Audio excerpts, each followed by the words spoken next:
This is a human history presentation by a grade 11 student at St. Michael's in the year 2390. Doctors and healers have been around since medieval times. However, one thing that they haven't been able to really crack is the organ problem. And the organ problem revolves around the whole idea that when someone has an organ that is defective or needs to be treated, they can't get a new one or fix theirs because they only have one.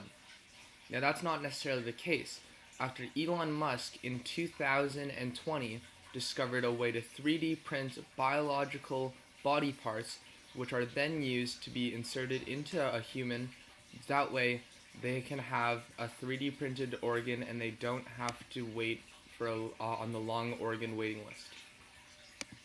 However, this was just the first step, and it quickly exploded exponentially into a brand new branch of technology, ranging from people creating artificial hearts to artificial veins and arteries.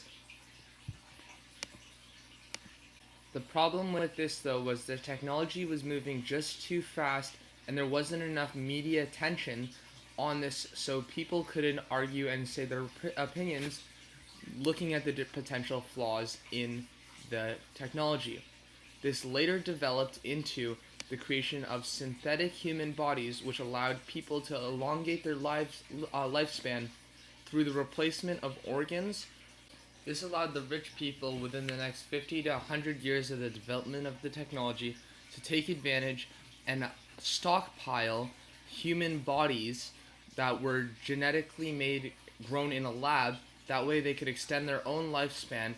What started with creating organs to save someone who needed a new kidney became a problem and a social divider that wedged a giant gap in the two sides of humanity, the rich and the poor, which would later cause revolts, revolutions, and war, which resulted in more death than it would have saved.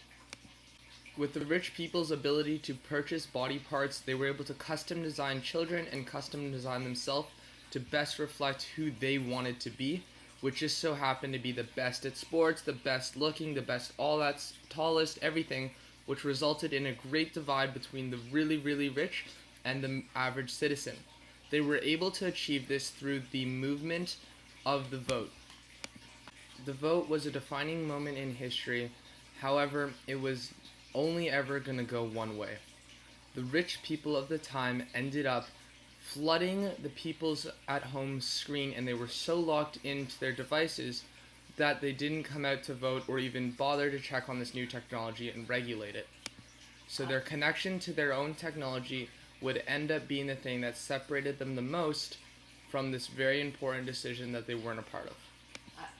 Because the average person and the poor people were so glued to their screens and they were so focused on their current technology, they didn't have the ability to step back and look at the big picture and see the potential consequences for themselves of allowing the rich and the owners of the company and the elite 1% to capitalize on an emerging technology that would create a huge divide and push them further into poverty. The social media companies at the time would gather and collect information on every single individual, which will be sold to the 1% elite. This health data allowed the rich to look at the general population and select whom amongst them they thought were the best and had the best genes to grow their future organs. This is how the synthetic organ market came to be. This is why when you walk down the street, you can find livers on sale sometimes for $50,000.